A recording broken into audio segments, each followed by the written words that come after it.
احلى صباح مع عواطف الفار واقوى برنامج اقواي هنا من البحر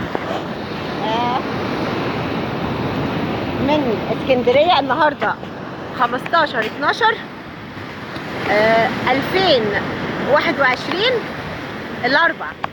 بقول التاريخ ليه؟ عشان اوريكم ان احنا في الشتاء وبيقولوا ان في نوة. بقول التاريخ عشان كده، وفي نوة وكلام من ده. انا بوريكم جمال الشمس وجمال الطبيعه. اسكندريه ابو قير احلى مكان واحلى جو واحلى يوم النهارده. انا بحب النهارده قوي 15/12.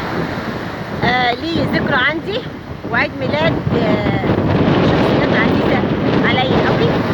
فبقول له اسكندريه وجمال اسكندريه، صباح الورد، صباح البحر، صباح كل حاجه حلوه، الورد والبحر والجو الجميل.